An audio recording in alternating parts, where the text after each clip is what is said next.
Hello बच्चों, आपकी screen पर एक क्वेश्चन दिख रहा है, क्वेश्चन नंबर 29। अगेन ये पाथफाइंडर का क्वेश्चन है और इलेक्ट्रोस्टैटिक्स चैप्टर का बिल्डअप योर अंडरस्टैंडिंग का है क्वेश्चन ये।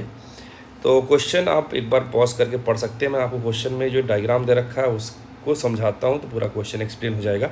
यहाँ पे आप दो प्लेट देख पा रहे हैं, ये कैपेसिटर के, और इनके बीच में एक मेटालिक स्लैब रख दिया गया, ठीक है ना। इस प्लेट का स्लैब से जो डिस्टेंस है 2d है और इस प्लेट का स्लैब से डिस्टेंस d है। इसको हमने चार्ज दिया है -q नीचे वाले को, और ऊपर अपर प्लेट को दिया हमने +q, और स्लैब को भी हमने चार्ज दे दिया है q, ठीक है ना।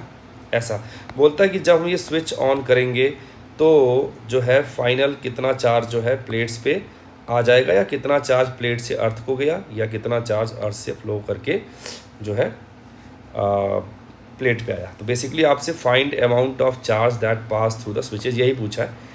तो स्विच से होकर कहाँ ही जाएगा, अर्थ में ही जाएगा, या अर्थ से होकर हमारे प्लेट्स पे आएगा, ठीक है ना। ये क्वेश्चन था। तो अगर जब तक स्विचेस ऑफ हैं तब तक अगर आप इस अरेंजमेंट को ध्यान से देखें तो जो ये प्लेट्स हमने नाम दिया है M और N, और ये स्लैब को P दिया है, तो इनके हर एक फेस पर कितना चार्ज आएगा अभी वो बहुत मैटर नहीं करता है, ठीक है ना। हमें अभी जो मैटर करता है वो है total charge present on the plates, ठीक है ना। तो उस पर चार्ज है +q, इस पर चार्ज है -q, ठीक है।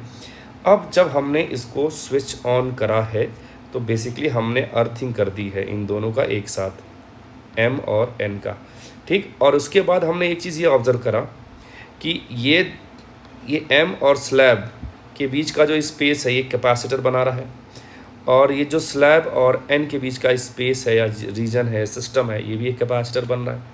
तो हमारे पास दो कैपेसिटर मिल गए जो कि आपस में सीरीज़ में दिख रहे हैं। तो हमने उसको सर्किट को रीड्रॉ किया और बनाया इस तरीके से कि M और P के बीच में आप देख पा रहे हैं M और P के बीच में एक कैपेसिटर है, और P और N के बीच में एक कैपेसिटर सीरीज में लगा दिया, जो कि आप यहाँ पे देख पा रहे हैं, दोनों कैपेसिटर बना दिए, ठीक है ना। अच्छा, अब मैं कैपेसिटेंस की वैल्यू कुछ लिखता हूँ। तो अगर मैं यहाँ पे चलता हूँ, अगर इनके प्लेट एरिया A मान लिया हमने, तो जो हमारे पास कैपेसिटेंस यहाँ पे आएगा M और P के बीच में, जो हमने C1 बोला वो आएगा ε0A/2d, मैंने उसको C बोल दिया। तो यहाँ पे P और N के बीच में जो कैपेसिटेंस आएगा उसका वैल्यू आएगा ε0A/d, which is twice of this value. इसका जस्ट डबल है ये ना। तो अगर ये C है तो ये 2C हो जाएगा। तो दो कैपेसिटर हमारे पास हैं। अब हमने कहा कि आफ्टर क्लोजिंग द स्विच सारा ये अरेंजमेंट जब हो गया तो तब तक हमने मान लिया कि X अमाउंट ऑफ चार्ज जो है यहाँ से फ्लो करके चला गया इस तरीके से। तो इस प्लेट को कितना चार्ज मिलेगा, X अमाउंट ऑफ चार्ज मिल गया, ठीक है। अब जो है अगर आप M को अलग से बनाएंगे तो आप ये पाएंगे कि M के अपर फेस पे चार्ज 0 होगा, और ऐसे ही N के अपर फेस पे चार्ज 0 होगा, क्योंकि जब हम अर्थिंग करते हैं तो आउटर मोस्ट सरफेसेस पे जो चार्ज आने वाले हैं प्लेट्स के वो 0 आता है, क्योंकि हमें जो है पोटेंशियल एनर्जी मिनिमाइज करना होता है, ठीक है ना। इसका ये मतलब है कि अगर हम सिर्फ M की बात करें तो जो भी चार्ज X आया था वो चार्ज कहाँ पे आएगा, उसके इनर सरफेस पे आ जाएगा, ठीक। तो वो चीज़ आप यहाँ पे देख पा रहे हैं।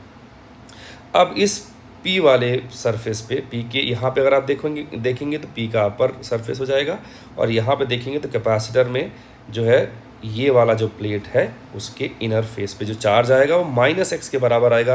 अगेन वो कैसे आता है, गॉस लॉ लगा के आता है। इंड्यूस चार्ज जो होगा वो एग्जैक्टली इसके इक्वल हो जाएगा और अपोजिट नेचर का हो जाएगा। अब अगर हम ओवरऑल P की बात करें तो P जो है फिजिकली किसी से कांटेक्ट में नहीं है, तो जो चार्ज उस पर टोटल आने वाला है वो तो कंजर्व रहेगा। तो अगर एक जगह x आ गया है माइनस का, तो इस वाले फेस पे आएगा q + x, ताकि अगर मैं इन दोनों को ऐड करूं तो चार्ज अगेन हमें कितना मिले, q मिले। वो चीज़ मैंने आपको यहाँ पर दिखा दिया, ठीक है ना। ये क्लियर है। अब अगेन गॉस लॉ से आप बोलेंगे अगर इस वाले फेस पे q + x चार्ज आया है तो यहाँ -q - x चार्ज आएगा, ठीक है ना। तो ये रहा चार्जेस का डिस्ट्रीब्यूशन फाइनली। अब मैंने लगाया KVL यहाँ से यहाँ, और ग्रीन कलर जो आपको दिख रहा है ऐसे लूप, ये डायरेक्शन है कि हमें KVL किस डायरेक्शन में लगाना है, लूप लॉ किस डायरेक्शन में लगाया है। हमने वो लगाया KVL। तो हम यहाँ से चलते हैं, पहला एलिमेंट हमें मिला ये, इसका बाद वाला चार्ज हमने उठाया -x/C1 कर दिया। ऐसे दोबारा आगे बढ़े हम लोग तो हमें अगला कैपेसिटर ये मिला, इसका बाद वाला चार्ज हमने ये उठाया, डिवाइड बाई C2 करा, क्योंकि V = Q/C होता है ना, पोटेंशियल ड्रॉप अक्रॉस कैपेसिटर ये होता है। तो ये हमारे पास टोटल 0 आएगा क्योंकि हम उसी पॉइंट पर वापस आ गए हैं। और यहाँ से हमने सॉल्व करा है और C1 की जगह पे C, C2 की जगह पे 2C रखा है। तो सॉल्व करने के बाद हमें मिल गया x इजिकल टू -q/3, ठीक है ना। अब हमारा 90% काम हो गया है। अब हमें देखना है कि चार्जेस किसको मिले हैं या किसने किस प्लेट ने चार्ज दिया है। तो अगर हम अगेन देखें कि इनिशियल चार्ज m पर कितना था, तो पहले q था, बाद में कितना चार्ज उस पर आ गया है -q/3, क्योंकि m के अपर सरफेस पे 0 था, नीचे x था, और नीचे जो x था वही हमारे पास -q/3 है। तो अगर आप इनिशियली चार्ज देखेंगे, फाइनल टोटल चार्ज देखेंगे, तो टोटल चार्ज कम हो गया है, मतलब ये कि m ने चार्ज दिया है। तो जब कोई चार्ज दे रहा है तो कितना चार्ज उस पर बच गया है, तो इनिशियल में से फाइनल देखेंगे। तो मैंने वही किया, इनिशियल से फाइनल जब माइनस किया तो हम ये बता सकते हैं कि कितना चार्ज m से अर्थ को फ्लो किया होगा, and that is 4q/3, q minus q/3, सही है ना। तो एक आंसर हमारा ये आ गया। सिमिलरली अगर हम n की बात करें तो n पर इनिशियल चार्ज -q था, बाद में जो चार्ज उस पर आया है वो -q-x है, -q-x है, तो फाइनल चार्ज -2q/3 है। इनिशियल चार्ज -q था। अगेन आपको दिख रहा है कि ये वैल्यू जो हो रही है बढ़ रही है, क्योंकि नेगेटिव में घटना एग्जैक्टली क्या होता है, ओवरऑल बढ़ने का सिंबल है। तो -q से -2q/3 आना बताता है कि चार्जेस बढ़े हैं, मतलब कि पॉजिटिव चार्ज प्लेट n की तरफ गया है अर्थ से। तो वही बोला है charge flown to n from earth, तो फाइनल माइनस इनिशियल कर देंगे, हमें q/3 मिल जाएगा। ये है दोनों प्लेट्स ने कितना कितना चार्ज जो है अर्थ से शेयर किया, मतलब या तो लिया है या तो अर्थ को दिया है। तो अगेन ये क्वेश्चन पाथ फाइंडर का, तो जो कि हमें एक बहुत कुछ सीखने को मिलता है पाथ फाइंडर क्वेश्चन से। आई होप इस क्वेश्चन से भी आपने सीखा होगा, कुछ चीज़ें आपकी ज़रूर क्लियर हुई होंगी। मिलते हैं ऐसे ही कुछ नए कंसेप्ट के साथ नेक्स्ट वीडियो में, तब तक के लिए बाय बाय, सी यू।